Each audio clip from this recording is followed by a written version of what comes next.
Okay. Hey, everybody, and welcome to the Black Advancement. I'm your host / moderator, Ajiman Jasante Goodman. On the screen, I have with me Dwayne Robbins, Maurice Franklin, Brandon Coney, Shanice Goodman, Takara Mosley, Greg Goodman, and TJ Goodman, aka the guy on the couch. And we're going to bring to you today our symposium on Blacks in politics. Before we get started, let me tell you what the Black Advancement is all about. It's a nonprofit organization that is built to combat problems within the Black community through action and dialogue, and that's pretty much the basis of the organization. Let me go to the front street, and then we'll dive right into the topic. We are less than 6 weeks away, roughly 6 weeks away from the 2020 presidential election. Only 4 years after the first Black president who was ever elected has left office, Black people are finding themselves in a conundrum of massive proportions, which frankly is unreported in American news media and in many corners of social media. The simple question is, what should we as a people do next? This would seem obvious on the surface because of the unmitigated disaster that Trump has been, and make no mistake, he has been a disaster. But from that standpoint, now that we have the Democratic candidate that's going to represent the last hope for avoiding another 4 years of this guy, who's arguably the worst president that we've ever seen, is one of the architects of the crime bill passed in the 90s. So this dichotomy isn't really new for Black people. However, even more depressing, it doesn't seem like this is going to subside after this is over. We're in a perpetual state of voting for evil versus demonic rather than the lesser of two evils, at least from my perspective. So we're here today to talk about the future of Black people in politics and to perhaps address a pattern, a way that we can change this pattern, I should say. So after that introduction, I'm just going to go ahead. Guys can fire away.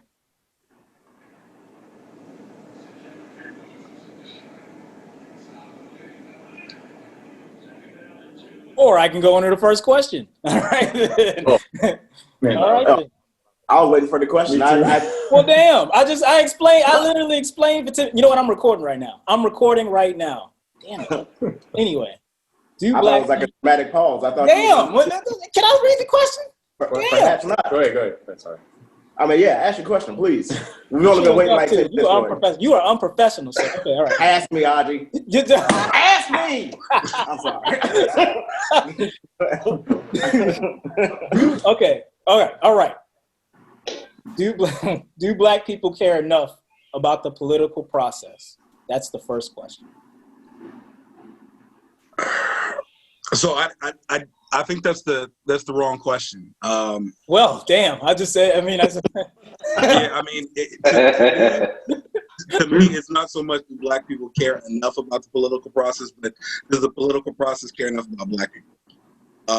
Because at the end of the day,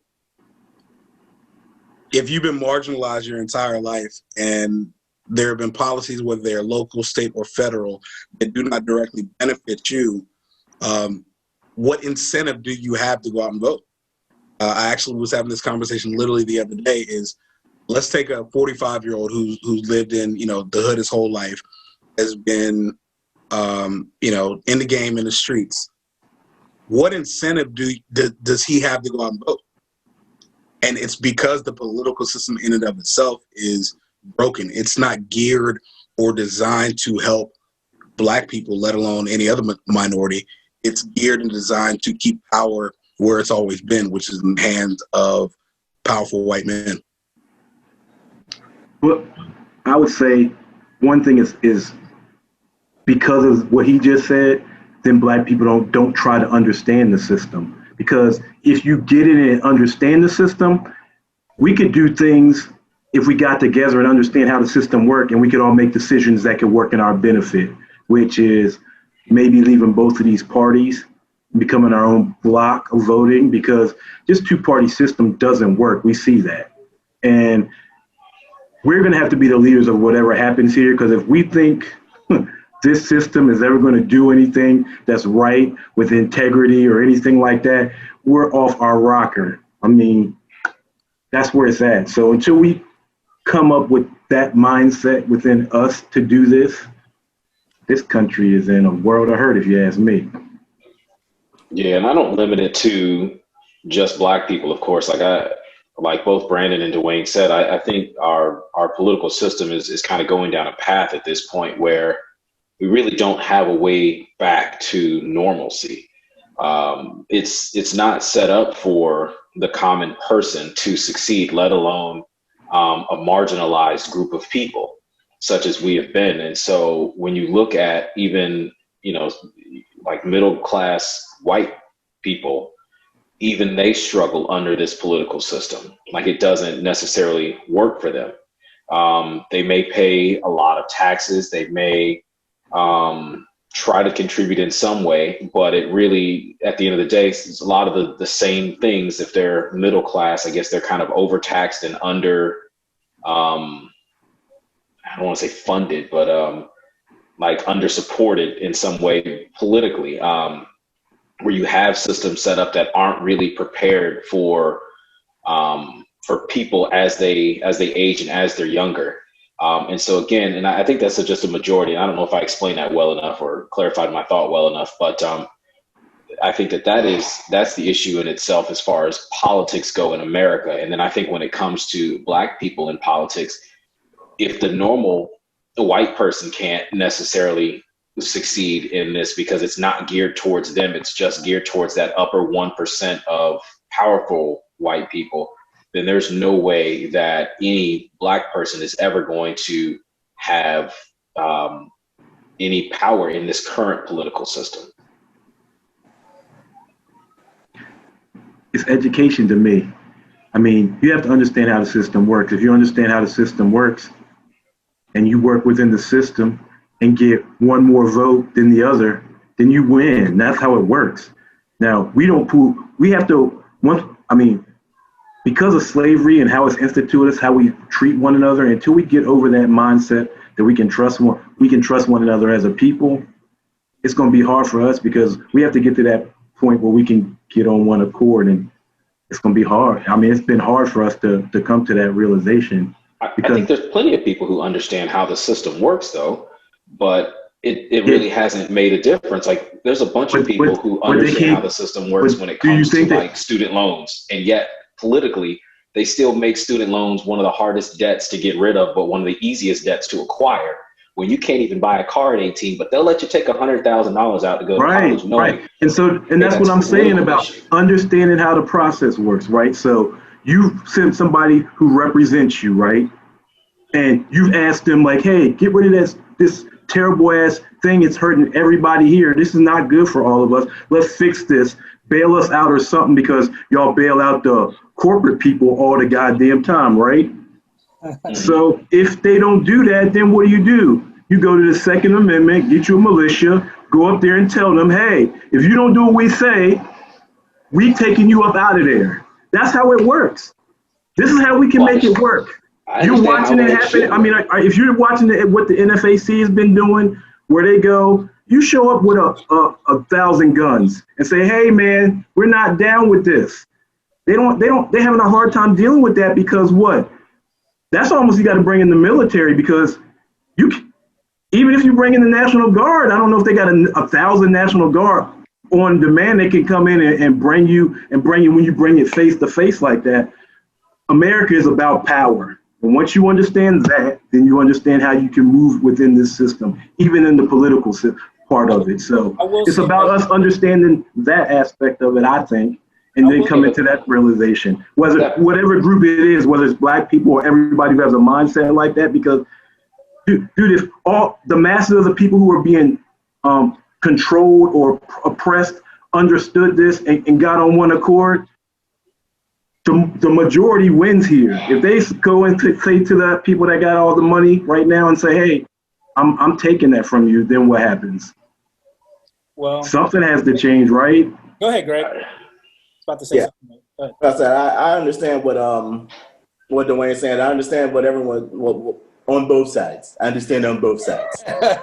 But the point is that the system that is developed here is so corrupt that even when you can go to that representative, and in order for that representative to get to that point of any real power, he already has to be somewhat corrupt, because they're not going to allow, for the most part, they're not going to allow very many honest people to get to that level. It doesn't happen often. So you can approach these people and you can say that this is what you want, and they can make you these promises, and they still may not do anything because they have constituents and a whole lot of people with money behind them that want them to do certain other things. So the whole thing is basically run around the bag. And in order for us to get any kind of real footing here, it has to be based around the money. Well, the politics is one thing, but the money is what really is the real Money. move. Like I said, $1 billion to run for president. Yeah. I think It costs $1 billion to run for president. That's right. That's crazy. I think it's a couple of different that things. way. I think it's a couple different things. I think that to be able to represent your constituency, you have to understand your constituency. And for the most part, I think black people are screwed because we're not the constituency. Like we're not the people who they go there to the office to do stuff for. They're not going to listen to us. Like we're 13, quote unquote, 13% of the American population. Like to me, that's where the real conundrum comes in for me personally. Because it's like,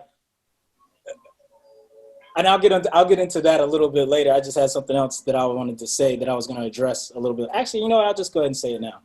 It kills me that the Democratic Party, is going to sit here and they're going to say, more black people need to vote. More black people need to vote in order for us to win. 87% of us vote for the Democratic candidate most of the time. 87%. And yet it's our fault if someone like Hillary doesn't win. Like that, to me, like that right there encompasses the system and the problems as far as it is for black people in general. Like you're going to blame the people who have voted for you 87% of the time. And it's our fault that you didn't win when 58% of white women didn't vote for you at all. But it's our fault. You know what I'm saying? Like, and we're supposed to be beholden to these people. You know what I mean? That's like, what are we supposed to do here? So that's where I'm kind of coming from. And the other thing that stood out to me was when I was reflecting on the movie The Departed. I know most of y'all have probably seen The Departed, right? The most potent line in that whole movie was in the very beginning when Jack Nicholson's character was like, I had nothing against the black chappies. This is almost literally what he said. I had nothing against the black chappies. But there's something that they always didn't do. They didn't understand that you have to take stuff in America. You can't ask for something. You have to take it. And for me personally, I'm not at the point where I want to take anything in here. I'm at the point where I want to leave. So it's like, because I don't see a way out here. I don't see it here. Like, I understand that voting for Biden is probably a no shit deal for most of the people in here. At this point, it's like what else are we going to do at this point? But at the same time, once he gets in office, that's a new fight to me. Like, that's not like it's going to be peaches and cream. I mean, it's the same dude who helped sign the crime bill and shit. So, I mean, like, what are we going to do after that? Well, the main reason for even voting for Biden at this point is because the other option is just not feasible. It's not feasible at all. Yeah. So, I mean, and I'm a person who probably I'm a person who probably won't vote for someone who's on the ballot if I don't think that they're for the people, or there's someone who lives up to my standards of what I think a president should be. I'll do that in a minute. So, well, I said once again, I mean, you can, but that still does us no good at the end. You know what I'm saying? Not in this one. Now, there's the other aspect that Dwayne brought up as we start our own political party and political movement. I love that idea, but like you mentioned before, unfortunately, we don't have the numbers. So, and I don't even know how genuine people of other races are when they want to ride with us. Sometimes they want to ride with us just because it's the popular thing to do. You know, sometimes, you know, it's just the politically savvy thing to do at the time. So you mean like saying Black Lives Matter or in racism in the end zone? You talking about like that, or what are you talking about? Yeah, like we're cool to them. Like, black people have always been a trend to them. Like, we aren't someone that they should follow because most times we don't have any money or power. So there's no real incentive for any group to follow us because we don't have any money or power. And at the end of the day, I think when it comes down to starting a party, people are at some point going to vote where the money is and where they can feel comfortable and supported. And if you're talking about like us starting a party, and again, it costing $1 billion or so to run, I think that then you start to get into a different game, and I think the game will just change. Like I think it'll start costing $2 billion. They will make it get to a point where we will never be able to have representation because the system is never going to be set up for us to have representation. As much as we can understand it, as much as we can try to get involved in it and do whatever we can do, they can just change the rules because they currently hold the power. And that's where the problem is. And the only way to really seize that power is through war, fighting, or it's some kind of bloodshed, essentially. And I don't think that we are ready. I'm not ready to be like, all right, cool. You know what? I'm sick of this Civil War time kind of thing. Because, that's a generational decision that somebody has to make. And it's not our generation that'll be feeling the pain of that. It'll be like our grandchildren's or great grandchildren that would be feeling that decision that we make today. And so that's tough. That's a tough thing to do, but there really is no other way to seize power. If you look all over the world, there's been no other way that other people have seized power other than through war. That's just how it is. Yeah, pretty much. That's the reality of America. If you're not going to understand that about America, then you're going to stay in the position that you're going to be in. Because if you think that you're going to negotiate with this system and you're going to get anything from it that's going to allow you to get any type of fairness, I think it's kind of delusional at this point when you look at its history. Look at where we're at this point in history. We're at the point where, people are at, I don't know if you saw the video of the dude who was just shot up some Jordans saying that this is what he thought of black people. And it took him like 3 or 4 months to to remove him from the school.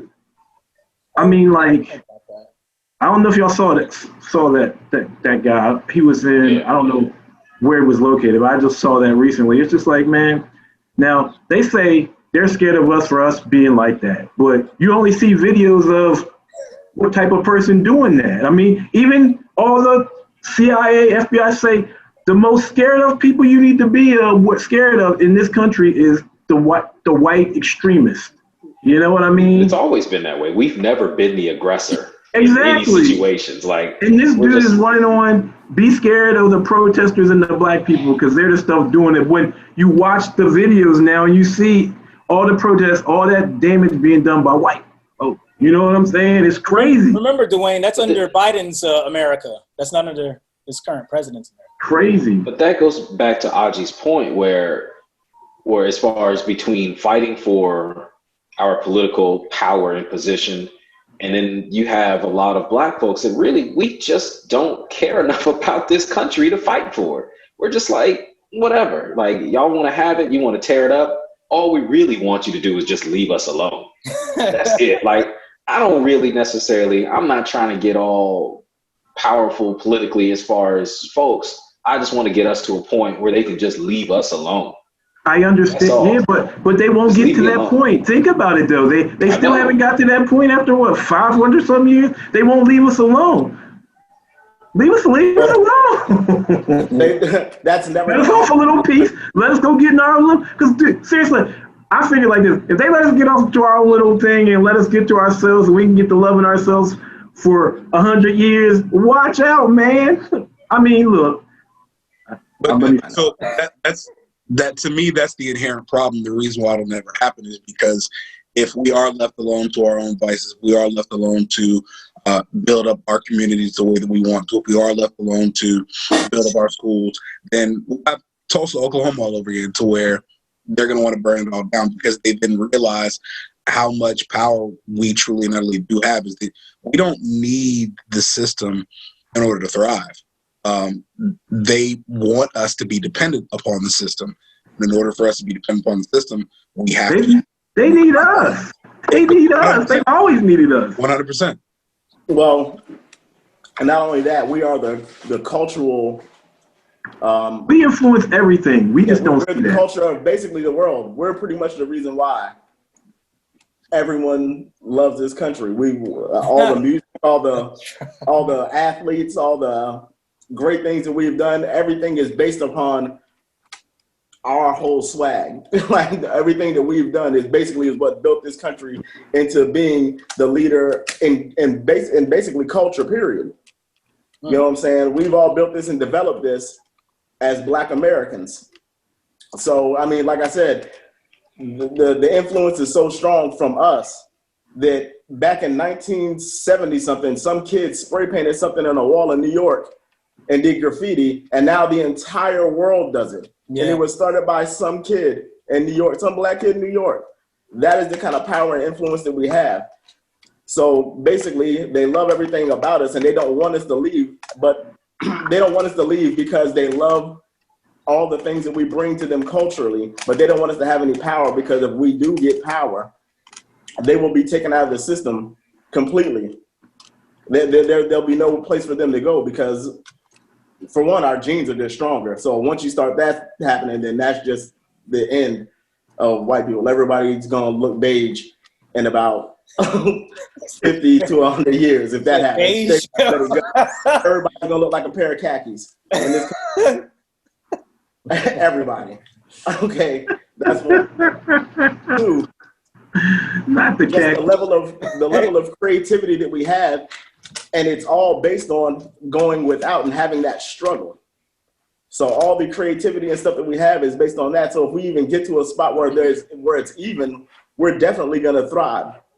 So the system is built for us to basically have our ideas stolen. That's all it is. It's based on our ideas that they take and then patent and put. They take it, they patent it, and then they get the money from it. Yeah, I mean, it's everybody wants to be Black, but nobody wants to be Black. There you go. There you go. Everybody wants to be Black until you actually have to be Black, and then you realize, damn, being Black is not that great because of how the system is set up. And go ahead. It sucks. But have you seen the two ladies that have come out who were really white or some other thing that have been in these African American studies? One was in, I forget the two colleges. One was up y'all way at George Washington. And they're both came out and now they're white. It's like, what? I think she might have taught Lisa, by the way. No, really? Oh, wow. She might have so then why do we continuously, I guess, engage or involve ourselves politically? Because we've been since 65. Yeah, but I mean, since 65, we've been voting legally. And there's been no change, minimal change. In some ways, I think things have gotten worse. And so what's the point of us continuing to vote? Like if we vote, the outcome is the same as if we don't vote. Whoever's gonna win regardless is probably gonna win. And we may push either a Biden or a Trump over one way or the other, but they're not going to help our community. They're not going to help resolve any of the issues and some of the neglect that's the country has put on us. So really, what's keeping us from continuing to vote other than the fact that our ancestors fought and died for it? We have to continue to try and be a part of the system, because once you check out, you lose the ability to even make complaints. Like if you're not a part of it and you don't have any skin in the game, you can't go out there and say, why is this way, if you're not actively trying to change it. I'm not saying the political side is the only thing you can do, but it is one of the parts that we have to be involved in order for you to be like, look, we're trying everything we can. I think to get out of this situation. And then at some point, they're gonna have to take culpability and well, I guess they don't. Never mind. Forget that last part. I think that Maurice. I think this is a harder question. Like we asked this question once like 8 years ago. I don't know if you guys remember the Why Should I Vote roundtable that we did like a while ago. It was a while ago. And that question was so much easier to answer back then. Because, I mean, I understand why you vote. Like, if your vote didn't matter, they wouldn't try so hard to take it from you, right? Like, that's the simple bottom line of it. If it didn't matter so much, they wouldn't be purging you off of these roll calls. They wouldn't be throwing you in jail and then saying all of a sudden, if you're a criminal, you can't vote. You know, they wouldn't be doing stuff like that if it didn't matter, right? So it matters to an extent. I think what happens is it matters only as much as to get these people where they want to go, and then after that, they forget about us for the next 4 years. I want to hear from the ladies, just anything. As we're talking about this, it does sound like hopeless. I mean, as we talk about it, it's beyond being discouraged. It's like insurmountable is the way we all are talking about it. Even today, even in this climate, which we have been here several times in history, where, the only thing that's missing is what was talked about earlier. Is like we need like a revolution. I mean, that's what the French people did. They were tired and they said, we are going to take the power back. It belongs to the people, not to the government. But America is a very different place. We are built on different things. What we thrive on is very different. It's really unfortunate. And I'm sorry, but I think we give people a little bit too much credit. I don't think Black people are educated enough about politics and how it works and what needs to happen. And I mean, maybe you may understand what voting means, but people don't really understand, that the system is against you and really what that means for your life and your history, your past, your children, the future. They don't understand the Electoral College. They don't understand lobbying. They don't understand, that people really don't get it. And that is really the honest truth. I mean, I think education is the first part, like, is to really understand what that means and, how can we affect change? I mean, that would be the beginning of it. And then maybe we can start the conversation. It's been this way for years. So it's going to have to be a slow process. It doesn't have to be, but that would be the expectation. It's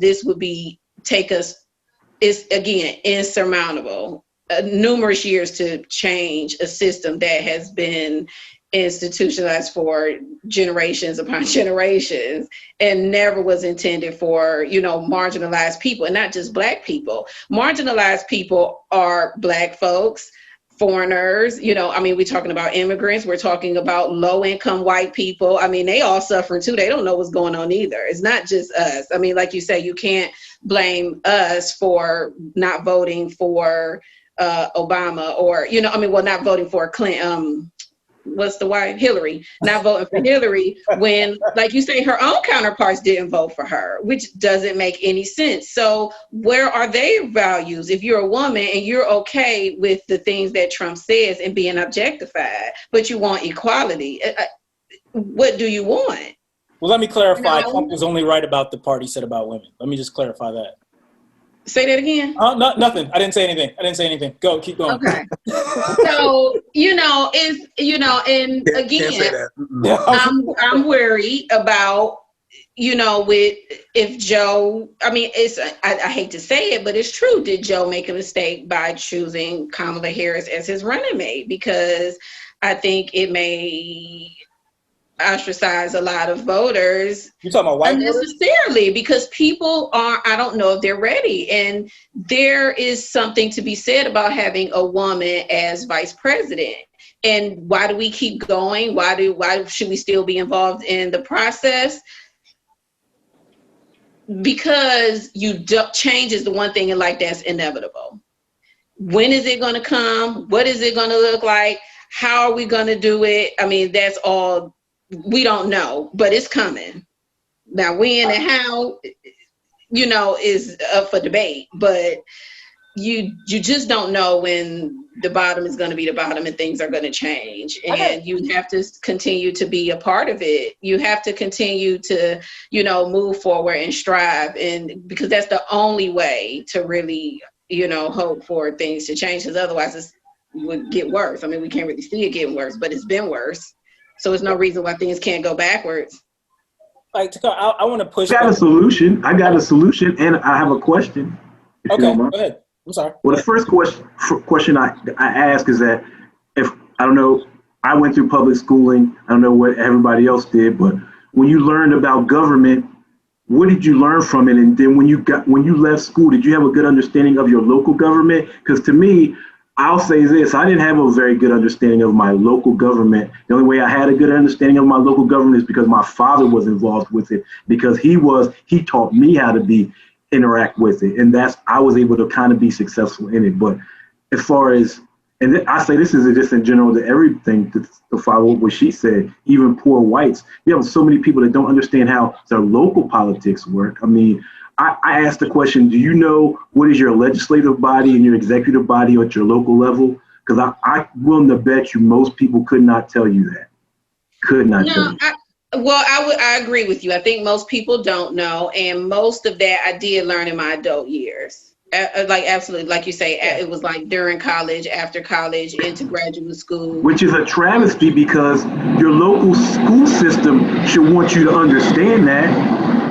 I think it was like my sophomore year or freshman year, they took that government class out of the high school curriculum. So it wasn't offered at all. Like I remember, like my sisters, they, talked about it, and all of you all, we went to the same high school system. That was taught. You learned you had a class on government. And then by the time I got there, it was gone. Like you just had history, but it wasn't. So to me, I think for most people to be able to, because you in order for one to try to be able to think you can make a change at the top, you got to be able to understand how you do it at your local level, because that local level really affects you the most, because it trickles down and whatever trends or whatever kind of affect you. But what happens at your local level affects you the most. So you need to be able to understand how you interact with those systems and learning those. So to me, if you want to, one of the solutions we should try to do is talk about how we implement that into our school system, because if you can get people to understand how to interact with their local systems, then that'll make them want to vote more locally, and then they can feel they can change the up top. But if you try to say you got to do it from up top and bring it down, it's hard to make people make that connection. That's what I think is the problem. So. But my only issue with that is that we cannot depend on schools to teach everything. They give us a snapshot of what we learn, and you figure out some things. There's no better teacher than experience. That's and while I agree with that, and while you talk about how your father, hold on. So while you talk about your father, like you say, it was great. School is not going to teach you what your father taught you, actually in politics, and your father showing, like maybe taking you to vote, or like you say, that experience that you got at home. School not going to teach you that. It's not going to teach me that. And some people, there's all different ways for people to learn. There's not just school. I agree that school should maybe do a better job of expanding, but school often gives you snapshots of certain things, and then certain subjects, and then you learn the rest. Then what are you expecting for all that money you put in your school system, the type of individual is putting out? Because if they don't understand how to operate in that local school, your local system, I mean, what type of person are they producing then? Do you want to be putting money into that school system? And that's the question I ask. Are you any less of a person because you learned it from your father or your mother versus learning it in school? You're not. I'm not less. You're not less. That is not, going to limit you if you have parents who can also teach you things. I agree. I do agree that our school system is antiquated and there needs to be some changes, but they're not responsible for everything. Your parents need to teach you. And that goes back to what you even said yourself about education. Some things can be passed down generationally, and school is not going to teach you that. School can't give you that. It teaches you all other processes, just a process that you have to understand. But to Takara's point, and if you think about the power in this country, the power in this world, it's not learned in school. It's passed down from the prior generations that came before you, how they learned to attain the power, and then in turn, they taught you how to keep the power and pass it down as well. Whether that was your father, whether that was your grandfather, whether that was their grandfather, they learned the system, and then in turn, like, they didn't learn about how to keep power in the United States with the presidency in school. You learn that on the job. You learn that from your respective communities. So we need to get rid of the school systems then? Nobody, I mean, I'm just asking that. I mean, because that's where you're kind of going. Because if you're saying you're not going to try to make it a great school system, then where are you going? I mean, that's the question. I said this part beforehand, is that the school system, the way that they currently are now, the way they work, they're not designed or set up for Black people. I mean, they're not at all in any shape, form, or fashion. But with that being said, no, I'm not saying abolish schools, get rid of schools altogether, because schools still do provide some semblance of foundations. But at the end of the day, a lot of the stuff that you, like, perfect example, if you go to college right now and graduate from a 4-year college, even a 2-year college, and you go work out in financial services, I know specifically, you don't have to have been a business major in order to go work for a major Fortune 500 company working in financial services. I used to work in corporate America, and one of my colleagues was it's not sociology. What's with the stars? Psychology? No, he was an astrology major. He was an astrology major working in corporate America, dealing with billions and billions and billions of dollars every single day. Because at the end of the day, the job that you end up working for, they're going to teach you what you need to know on the job anyway. But they expect, but that's what I'm saying. They expect from the schools you to understand the thought processes to get you to that point, right? Because I mean, they teach you the basics. That's really all you need. And I mean, school is the primary place to learn, but you learn from life. Life will teach you things. Life experience, things are going to learn. And some things you're not going to really understand and comprehend until you're older. There's things that maybe I learned when I was, in my, teens and 20s. I know them now, but they also mean something different now that I'm in my 30s. It's very, like, life, again, change is inevitable. All of those things are, going to play a part, and that's just part of the progression. But now when we talk about, like you say, politics and changing the system, how do we change it? Most people still just don't get it. Like you say, they don't understand, like when you talk about, like you say, paying your taxes and who you should be talking to. People aren't understanding that you have your own power, you have your own control, and we have more power together as a group versus, I can't do anything by myself. But people, like you said, we don't even trust each other. I mean, we talk about, like, the white people and the system has us down, which that's very true. The system is completely against us. They have taught us self-hate. We have learned that. But also, we are not doing enough to say, like, we need to change this. We need to decide that we want to be different and love each other and trust each other so that, Black people, we can do better and do it on our own. I mean, but like you say, then we do acquire anything, they take it away. I mean, so again, now we back to it's hopeless. So if we're going to continue to just, go on, the cycle of, well, no matter what we do, they'll find a way to circumvent us and get around us, to keep us down, then it does sound a little hopeless, and maybe we should do what I just said. We all need to move.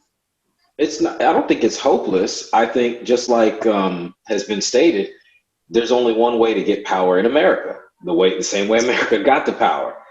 Fighting. You got to take it, and there is no other way. You can't reason with somebody. Why, if, like, there would be no way you would let somebody who's living in your house reason with you to do what they want to do in your house. There's nothing they could say. To get you, there's nothing they could say to get you to be like, all right, you know what, do what you want to do in my house. Absolutely not. We have to understand that as a people. Until we understand that, I think people do understand that, and I think that's why people just aren't interested in that fight. I don't feel a lot of people are invested enough to fight for something that they already don't feel like is theirs, or can't be theirs. Like, just what was it, a month ago, when people were protesting, all kinds of people, not just Black folks, but all kinds of people on behalf of Black folks, you saw what they were willing to do. you saw that the military came out. They started tear gassing people. You got the police department that looks like a military. Yeah. And so if you think that we can just start a fight, you know, and it's going to go over easily over with the whole country, we can't even take over a city. Minneapolis. Nobody goes to Minneapolis. No disrespect to Minneapolis. Yeah, but I It's disagree. Minneapolis. Did you see what INFAC did in Louisville, though? And where? Did you see what INFAC went down and did in Louisville? No. The militia showed up with like 1,000 guns, went up, and they got some transparency because Breonna Taylor they were not going to have a grand jury or nothing. They had swept that under the rug, shot her up. The one police officer had been put on probation. The other two dudes, they were just out and doing whatever. They showed up 2 times with black folks armed to the teeth, with about 1,500 deep, and walked up there two times. And so now they have a grand jury. So at least there's now been transparency in a process by them doing that stuff. But that's a Band-Aid on a broken leg, though. I understand that, but if it happens again today, but you have to start somewhere to provide hope for people. You have to start somewhere to provide hope for people, because if you're going to sit here and do this protesting and doing all that, and you think that's going to change, I mean, I'm sorry. I won't go to no protests. I won't do that. For me, I would much rather back what INFAC's doing, because it lets them know, like, hey, man, like, you just ain't going to be running up on us, hanging us, doing all these types of things anymore, because we're going to start shooting at you. That's true. But what my point is, if you go there, if you had a group of people that went there without weapons, just using their words, protesting, you know, yelling and screaming, picketing and all that stuff, and they were willing to bring, you know, not deadly force, but aggressive force against a group of unarmed people, what do you think is going to happen if you go downtown and you start going to these places? That's what I'm saying. They did it in Louisville. I understand that. I'm just saying, you have, once you do that, once you step on that street, I think you got to be ready to start shooting, and that's what I'm talking about. Like, the war is going to come. The fight has to happen at that point. I don't think cops, as we know, have always shot people who are unarmed. You know why they shoot people who are unarmed? Because they're unarmed. Because they're unarmed. Yeah, because they don't want to get shot. If you come there with a gun, they're not coming there. That's my opinion. They're not coming there. They're not. I disagree. Hold on. They're coming there with a tank. They're not coming there. You saw Yoko Haram. You saw Yoko Haram take over a damn city hall. Yo, hold on. No, I got a feeling Greg about to go in, so I won't hear this. I'm not about to go all the way in, but you know where this is all leading to, right? What? You know what's going to happen. You can start bringing out your guns, and then they're just going to change the law again, like they did with the Black Panthers. Mm-hmm. This is how the system works. And then you can't even carry your gun. You see what I'm saying? So you can even have that tactic. And it's not gonna are you saying they're going to only do that to black people? You said what? Are you saying that they can only limit that to black people? Because if they start changing, no, they'll only enforce it to black people, though. They'll only enforce it to black people. It'll be for everyone. What's the difference? But you know who it's for. But that's what I'm saying. My saying has always been, what's the difference, right? Like, that's how I always felt about it. But what I'm if saying you're going to sit there and make it tough on us, then let's make it tough on them. That's all I'm saying. That's all I'm saying. All I'm saying is this. I don't feel like black people as a whole are as invested in this country as enough to where in large numbers we're willing to go to any city, I agree, loaded up, ready to shoot. Because if you walk into a city with a gun ready to shoot, you have to expect somebody's going to shoot at you, and you're going to have to shoot back, and there is a fight that is going to take place. You can't just walk around with a gun and be black and expect not to get shot at.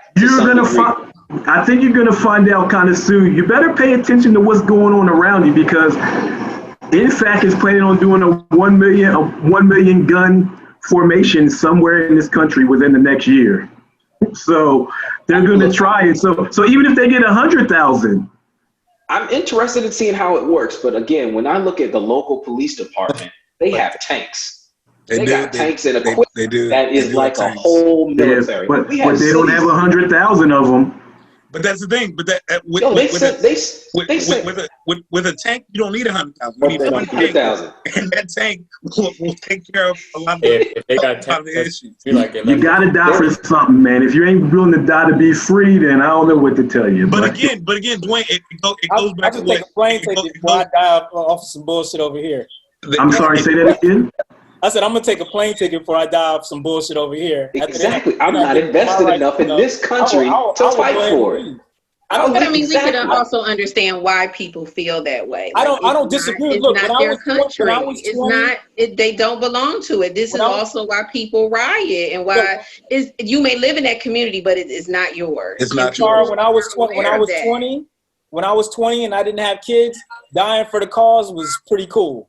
When I started having kids and I had a mortgage, I was like, you know what, this life thing's got something to it. I'm gonna go ahead and stick around for a while. You know what I'm saying? Like now I'm like, yo, I'm not gonna go out there and do what? That's real though. Get out of here, yo. Yeah. Like so there were protests that were going on up here, and I actually had a couple of friends, some from Pittsburgh and some from outside of Pittsburgh, and they saw what was happening, and they asked me immediately, "Are you going out there?" Because I know how you get. You and the police aren't really friends, and you know they say something to you, you got a hot head. But ultimately, I decided not to go. To the point that IG brought up, point and Maurice brought up, is the fact that I have too much to risk. Like, because I knew that if I would have gone down there, I would have got into it with a police officer. I either would have been locked up or I would have been killed. And then now I leave my wife and 2 kids here, all because I wanted to go down there and act a fool. And prove a point that everyone already knows that you have. Right. Tony. Everybody already knows what side of the and fight you're on. it's just to me, it's just not worth it. And I know for a lot of us, we're in a different position than others. But really, if it comes down to it, I'll leave. Like, I'll get the family, we'll pack bags and we'll go. And we'll figure it out. Yo, Vancouver, wherever we go, really nice. I'm just putting that out there. Vancouver. I'm not going. You can't see. That's the thing, though. You can't go to Canada. I don't think so, because if you think that, in my opinion, if a large number of Black folks left and went somewhere like Canada, where you think they're gonna, after a while, you think people are gonna start invading? You think they're just gonna let that ride out? Like, they're gonna be afraid, because they're already afraid of us now. So they're gonna be like, oh, we got to get them before they get us. And we're like, no, we just don't want to be around y'all anymore. I just find it unfortunate that we had a candidate, Bernie Sanders, who was the only person who talked about let's break the wheel versus reinvent the wheel, and somehow he has ran twice and didn't make it in. I mean, it's discourage to know that we had that, and somehow everybody seemed to not hear that. How can people have missed that message? So, Takar, I agree with the premise of what you're saying, but because America is America, Bernie Sanders getting elected won't happen, and Bernie Sanders passing any of the politics you talked about won't happen. America is a capitalistic society, and as long as capitalism is at the forefront of this country, 95% of the stuff that Bernie Sanders wanted to do would never work. He actually could have been elected president, and none of the stuff that he wanted, he actually could have gotten passed, because they're socialist ideas. And again, I'm not saying there's anything wrong with socialism. I'm not saying that at all. Because it's crazy, because the most loved systems are socialist systems in this country. Think about We're it. very socialist anyway in a lot of our behaviors already. We just don't want to admit it as Americans. We just It's a mind play by the politicians that make us it's capitalism runs America. Like, that's it. Like, there's nothing else. There are several systems that are in place that are socialist in nature, but capitalism runs this country. Capitalism is what fuels this country. It's what everybody else in the world looks up to towards this country, because we're a capitalist society. America is the best. The moment that goes, but that's the thing. The moment that goes America away, ain't so great no more. Again, I don't disagree, but the moment that capitalism goes away is the moment that America as a society crumbles and no longer sees. I'm gonna throw a flag in here, Greg. Go ahead, man, because you had up a couple times. We were talking about the beginning of this whole thing was how to change up the policies and politics and how we should be involved. Now, we all know there's only 2 things that this country really respects. That's blood and money. That is it. If we want to start dominating in politics and getting that, we have to get our money together. plain and simple, which means we have to start supporting each other to make this happen. We are the most talented people in this whole land. We need to start owning our own talent and making that money. Once we get that money, then we can make the actual change. That's the only way to really do it. It's the most effective way that we can do it. This is a good time for me to promote my products. Since we're talking about making money, this is a good time. No news, just sports. No, Shanice, I wanted to hear your opinion on something. We've gone a long time. You haven't said much of anything. So go ahead, Shanice. Well, it was hard to kind of speak for everybody said. All right. No, it's fine. Everybody has summed up, my beliefs. I believe like representation matters. Regardless of where you're at, it matters. And if our voice isn't represented in politics, there's no way that we're gonna feel as we should play a part of it. So as far as like Black people voting, should we vote? Definitely yes, because people have died in the country, fought for our right to vote. Is our voice being heard? No. So it's like, it puts you in like a catch-22. So if I vote, but I feel like I'm not being heard anyway, so why should I do it? How many Black people do you think vote just because somebody died for them to vote? Like, and that's it? Like, are you talking percentage? Or are you talking? Yeah, like we'll go percentage. We can do. I mean, there's no facts. Don't matter anyway. Just throw out a number.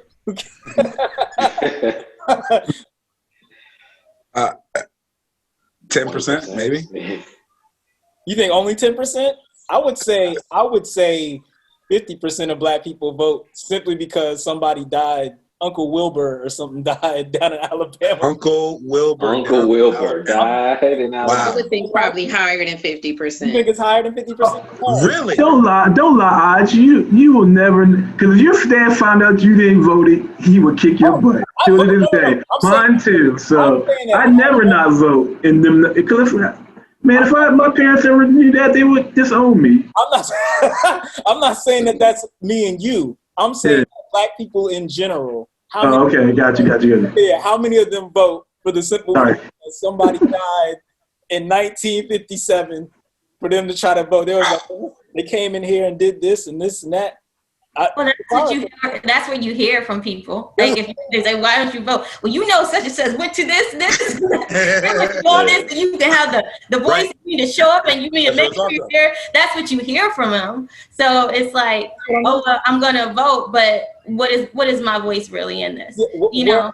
How much of your heart is into what is going on, or are you just voting because you feel obligated to vote because people died for? Go ahead, Morris. I vote. With this, and it's ridiculous with all the talk and kind of the hopelessness that of the conversation that we've been having, but I vote because I hope that at some point people will realize what's right and do it. And I feel like if I continue to try to support what I feel is right and try to speak on and act upon the things that are right for the majority of people, not just Black people, but the majority of people, then I feel like that is where my voice, can be heard. But like Takara said, like that's a long way away before it happens. But you kind of have to start that trend, because if we drop the ball on that, then our kids won't do it, and then their kids won't do it, and then you'll never actually reach that goal where we have political power. And so it's just a hope that someday our voice will be heard and our vote will matter every single time. Yeah, the notion of right and wrong in this country doesn't matter. Okay, they don't. No one cares about right and wrong here because it's all based on your point of view. So I'm telling you right now, people based on trying to vote and you hoping things change based on right and wrong is a waste of your time, and I suggest you stop it. The only time that'll work is when you become the ruler, and then you can be the just ruler that does things right and wrong, and then you can accept that's the mantra of your rulership. But until that happens, But like I said, that's I my think that's a reason for pipe voting. dream. Like you have some people that vote because somebody told them to. You have some people that vote because they read it in a book that people died for their right to vote. You have some people vote just because, and then you have people who don't vote for a plethora of reasons. That's just my reason. You know, my reason is for lineage of trying to do the right thing by American people. Makes sense. Hopefully someday we get to that point. Today, is it going to happen? Hell no. I'm not naive into thinking that, you know, America's going to change tomorrow and all of a sudden people are going to do right by each other. That's not going to happen. No, But what at I'm some saying point, is, if we just keep voting with the mentality of you're voting for power, you're voting for money, you're voting to continue the status quo, that's what you're going to pass down. And so that's always what you're going to have. So I think you have to start changing your mindset of why you're voting, teaching your kids and the people that you have interactions with why they should vote, how they should vote, so that we're actually using our voice for change and not just for continuing the system, because that's just the system that we know today. I mean, I vote because absolutely because people died for my right to vote. Yep, absolutely. There's so much more to that. That's not the only reason that I vote. I do think it's important for, that is the best way for my voice to be heard. Not the best way, but it's one of the strongest ways, because it's not just voting for the president, which is, unfortunately the most convoluted system as far as electing somebody. But when you talk about your local government and voting in midterms, I vote for that too, because I do want to vote for who's going to be judge and those charters, and I want to vote for where money is going. And because you're absolutely right, those are my tax dollars, and where's that money going? But again, that is not where people tend to focus their efforts on when we talk about voting and politics. It's important to know, like you said, your mayor, your governor, who is the president of your city council, who's the comptroller, who is this person, how fast you're going to get your tax return. That's related to who is your comptroller in your state. Like, all those things are related to local government. And it's important because that actually does work. Voting does work. The presidential election, I think, is the hardest one for people to really, grasp, because that, like I say, that whole electoral college thing, and that, it's really a convoluted system that people, like you say, I don't know how many people really quite understand, as much as they talk about it on the news and CNN is going over it, but to really understand what that means, why people go, and that's why those presidents go and campaign in like Iowa and all these places. Can I ask you a question? Like, I'm not living up there. Nobody is up there, but that's where those big electoral numbers come from. So again, I mean, I vote for a lot of reasons. I vote because I would hate to be in a world where we couldn't vote again. I would hate to be in a world where I had to go to a back door to be served food, or that I couldn't go to that place. I mean, we do have freedoms that I'm appreciative of that people did die for. I am a woman also. I want my pay to get equal to yours, because I probably should be making more than some of you people that's on this call right now. Hey, but relax, that's not what we're talking about. Whoa.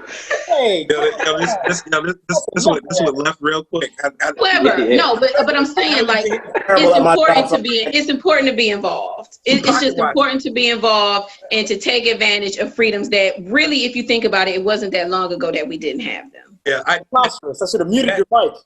So Takara hit the nail on the head for me, especially with the last comment that she made, is that, not even 60 years ago, we weren't allowed to vote. 65. Our parents were born in the 50s. You look here, all right? Mine in 49. So yeah, 50s, so it's not even a generation. Right. It's our parents. And the fact that crazy, you weren't allowed to vote, and now I have that option. I exercise that right every single opportunity that I get the chance to. Plus, it's something that my father taught me a long time ago, is that I used to, being up here in Pittsburgh, Aj knows, Reese knows, Ace knows. There are several things about Pittsburgh that I've complained about, and my dad would say to me, "Well, what have you done to make a change?"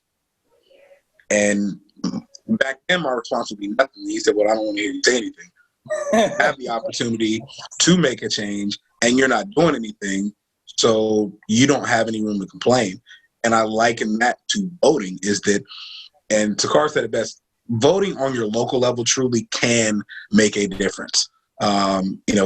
Voting for the president, again, it's slightly different, but voting locally can make a difference in your community. It can make a difference where tax dollars go. And at the end of the day, if you aren't taking advantage of that, then you don't have any room to complain. Like I fuss with people all the time about stuff that's going on here locally, even stuff that's going on your state level and even the national level. People want to talk about, what 45 is doing in office right now. And ask them, well, did you vote?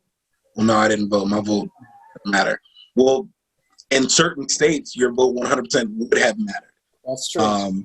And that's the thing that I wish people would realize is that, yes, Black people in this country were marginalized. We only make up 13% of the population. But there hasn't been a presidential election decided, to my knowledge, since we've been granted the right to vote, where we did not influence it one way or the other. But at the end of the day, if you aren't taking advantage of the tools that you have at your disposal, then you don't have any reason to complain. Like, I mean, this is America, a free country. You can say what you want to, but I don't want to hear it. You say that shit to me. You can say what you want to, but I don't want to hear it. Words. Right. I used to think that national, presidential politics really wasn't important, because really before it just seemed like it really didn't matter who was in office. The same things were going to happen regardless. And then I remember, of course, seeing Obama's 2 terms, and even though he kind of made it to the top of the mountaintop of American politics, he still in a lot of ways was very limited.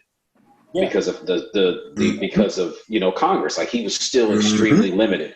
And so then I'm like, man, well, does it matter? Does it matter if we get to that spot? Because we still are handcuffed essentially by the political system.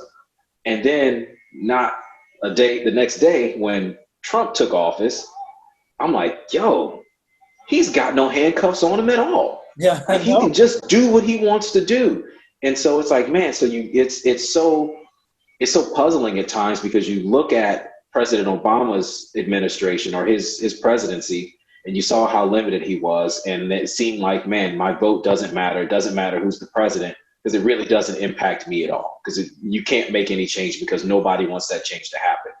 And then you see somebody like Trump who gets into office, it does matter. You got somebody like that who is willing to say radical things, break the law, willing to just do whatever he wants to do. Then you have people like McConnell and Barr who can just sit behind pulling strings and doing all kinds of foolishness. And you got a president who, I don't know if he's just stupid or if he just doesn't care or if he supports it all. He's just he's pushing all of this stuff through. He's allowing this to continue to happen. So I'm like, man, this is really important. Like, your vote matters so much. Who is sitting in that seat impacts you in your life every single day. From the top down, it matters. Well, let me say, and let's not forget, Ruth Bader Ginsburg just died, Shanice. Sure did. She is the person who made it where not just white women, but women, we can vote, we can own mortgages, we can do all of these things without our husbands, because she made that possible. She did that for us. Now she just died. So now that means Trump can put whoever he wants in there. Here's the education for you. What I don't know is how you fast had that's going a to local happen community, with him city hall, justice system. County commissioner meeting or something where they made a decision that way more affected anything that you're talking about any of them did. That affected your life way more than that. And those are the people that truly, truly affect your lives. So if you're not going to sit in those types of meetings, then really what are you about? Because if you're not sitting and seeing what they're saying, because they're making those decisions. Because I know I've been on 2 planning commissions where I make decisions on everybody's property. And I can tell you, nobody showed up for a lot of the stuff. And Right. So back to what you're saying, Black people need to be involved. And because Ruth Bader Ginsburg fought that fight for all women, not just white women, all of us, we were all able to, you know, like we have rights that we didn't have before. We're able to have more freedoms to do things without somebody else. And you're absolutely right. Black people need to be more involved. But I was also saying that to say that, I mean, like Black people need to have a seat at the table is what you're saying. And I 100% agree with you.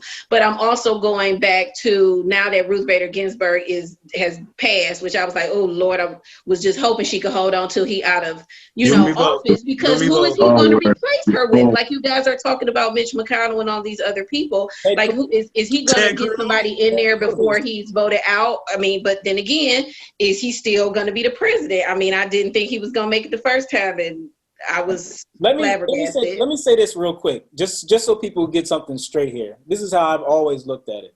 A lot of people will look at Trump and they'll say, oh, this dude is doing this dude is doing that. As Maurice had kind of alluded to without saying it, it's the Republicans that are doing this. You think Trump has any idea about what a tax cut is? He doesn't care about tax cuts. Think about any of that. Pay taxes. He doesn't pay taxes.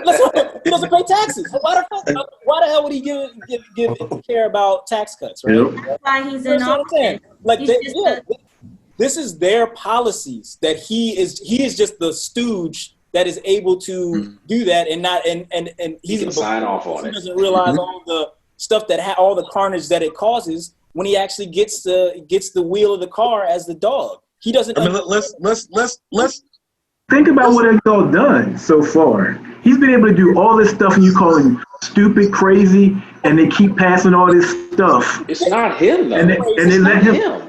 I know, that's what I'm saying. It's not him that's doing this stuff. He's the fall. He's going to be the fall guy that they make the fall guy, but it's all the McConnells, all those dudes that are behind the scenes sitting there. I mean, see now, McConnell won't even do another bill to help the regular people, but he's going to get this judge through now that RBG has passed away. How are they going to be able to get that done back quickly?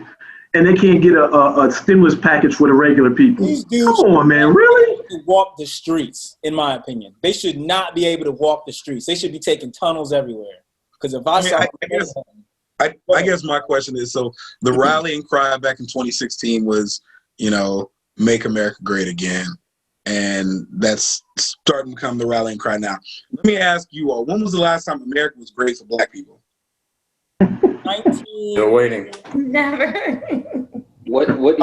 Hope I get to see that, Jay. I guess 1491. When did Beastmaster hit theaters? That was the last time I remember. I'd say 1491 before the Europeans got here. So I think I would personally say like 96, because that's when Reasonable Doubt dropped. That's funny. But I mean, if you think about it, That's ridiculous. That's I mean, Reasonable Doubt drop. But that's the thing. If you think about it, and we're talking about the policies that the Republicans are doing now and whatnot. He created a rallying cry for white America of, see what just happened when you all didn't come out and vote. Black men was president of this country for the last 8 years. The most prestigious position in the world, the most powerful position in the world, and it was a black man. Let's make sure that never happens again, ever. Which is, he's given the silent white majority a voice. And came back with that Nixon language. And with that Nixon silent white majority. Oh my goodness. But he had, and he's made them feel empowered. Like he felt, he touched on so many people who have felt like for years and generations that their country was being taken away from them. Their rights, their privileges were being taken away from them. They're being taken by black people. They're being taken by immigrants. They're being taken by women. Let's turn the clock back to, the 30s and 40s. That's what it means by Make America Great Again. Let's put white men back in power once again. Let's let everybody else fall by the wayside. Black people, Hispanics, immigrants, women. If you're a white man, come roll with me. So the biggest problem when it comes to trying to get equality with anything, when it comes to black people or any other type of people who feel marginalized by anything, is that the majority always feels like they're going to have to give up something in order to make things equal. When the truth of the matter is that we just need to be given more. It needs to be equitable, right? That's what needs to happen. People need Open the door. I right. get it myself. And I think that, and to be fair, I honestly feel as if that nobody wants stuff to be equal because everyone's has a built-in excuse to be whatever they are. You know what I mean? Mm-hmm. Like, I think that a lot of people don't feel like, and this, I mean, I'm not gonna dump on Black people or anything like that, but there's a built-in excuse for us to fail if we fail, right?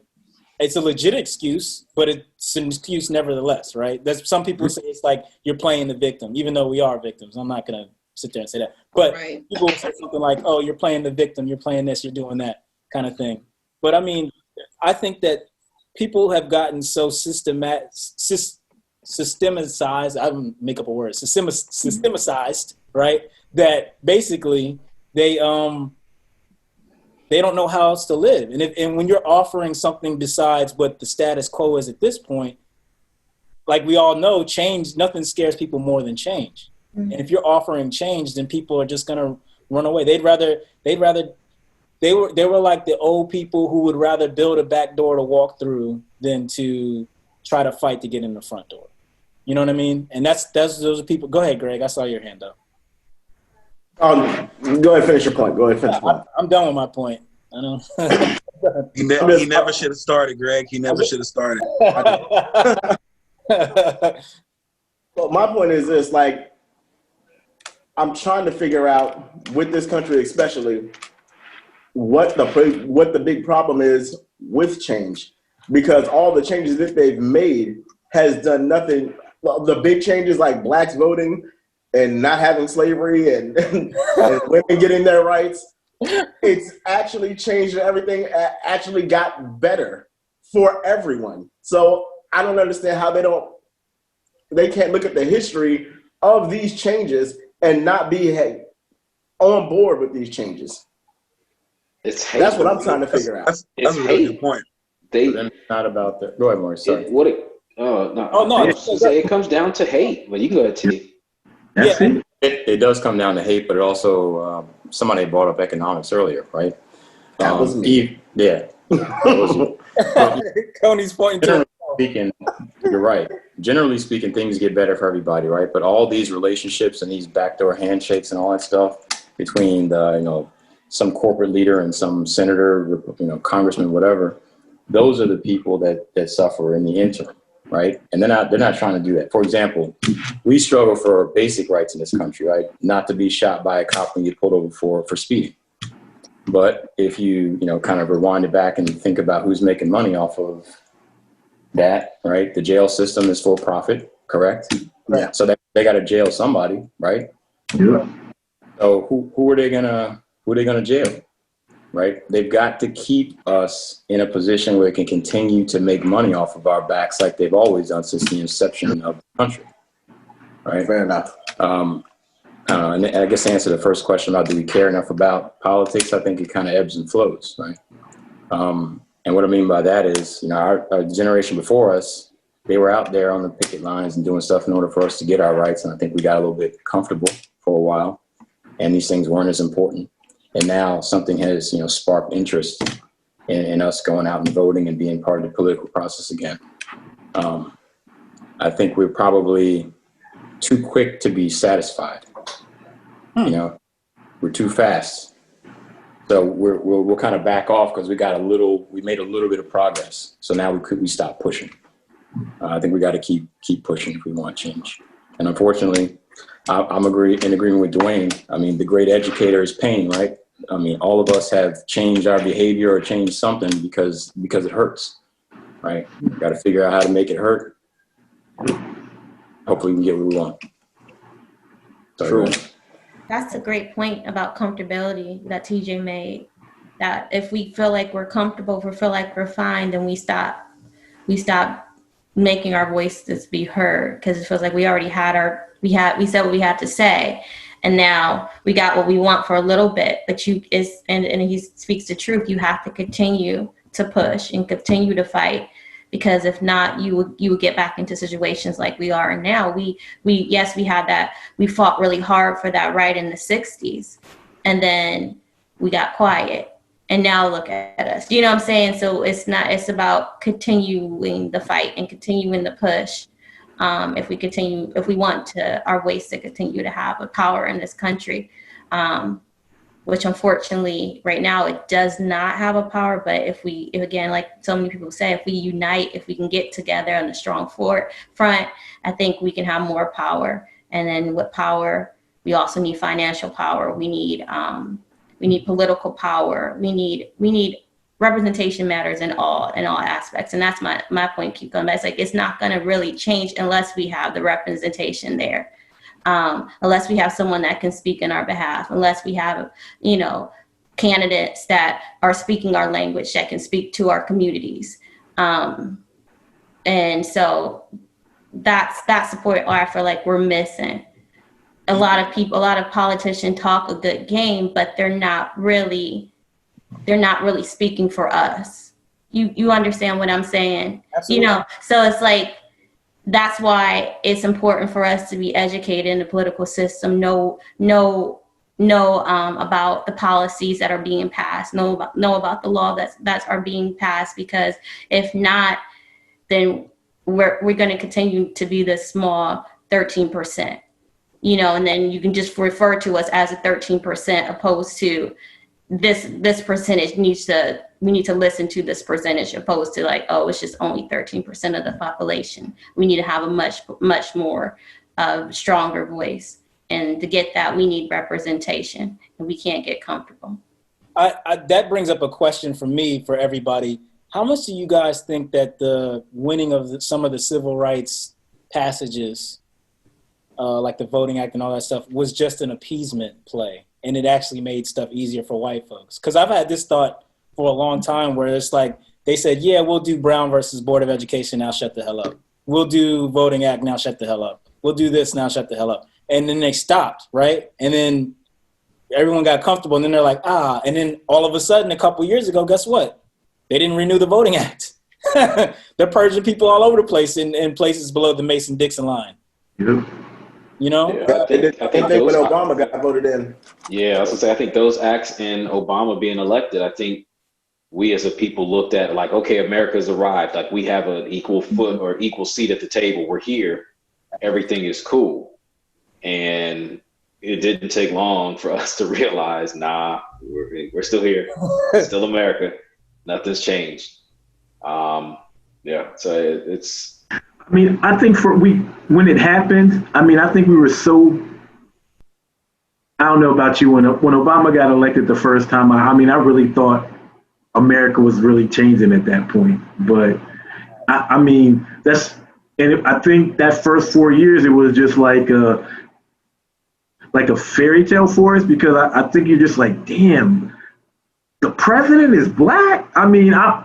I know for like probably the first year and a half, I was pinching myself, because I was like, what world am I living in? The president is black. I don't know. Every time you walk into a government facility and you see that picture of a black it was just like, it was just like, yeah. That was crazy. Yeah. You walk over there and you look over at the pictures they have set up. When you walk into, for the people who don't do it on a normal basis, when you walk into a federal building, they always have the president, the vice president, and the director or whatever of the agency. And when you walk in, you see them every day, and it's horrifying now. But I'm just he thinks every time, I'm like, he's staring right at me. I don't understand. I don't like what's going on. But anyway, we're down to our last 2 minutes. So if anyone wants to kind of wrap up their overall thoughts of what they think we should do, this is the appropriate time. You'll hear an alarm go off, and then I'll shut it off, and then we'll go from there. So. Continue to vote, continue to make your voice heard, continue to be disruptive, continue to fight the good fight, continue to be active. Do not become passive. The moment you become passive, you lose any semblance of power that you once may have had. There's many avenues you can fight or be active in, a lot at your local level, so don't forget about that. would say don't rest on the successes of your forefathers and your parents and grandparents. Go out and create your own successes in regards to politics. Don't be afraid of the crumble. Sometimes things need to be destroyed for something better to be created out of that. True. I say support Black businesses, get your money up. The more money you get, the more power you have. If you get your money in those politics, then things will change for you because you have the money. That's where the key is, in my opinion. Encourage your kids to learn and understand the law and their rights, so that you can either go out there on the front lines with a gun to fight for your rights, or you can be part of the system and do it from the inside. Either way. I'll say fight and keep on fighting. Don't give up. Don't stop, and continue. Don't stop. Get it. Don't stop. Get it. Also, encourage as many young people as you can who are bright and educated go to Hampton University. There you go. That is a good shout out right there. That is a good shout out. Are there any other universities that need to be shouted out? No. Nope. Nope. I'm just playing. Shout out to all the HBCUs. I'm going to go ahead and cut this off right now, and hopefully everyone enjoyed it. Thank you for watching.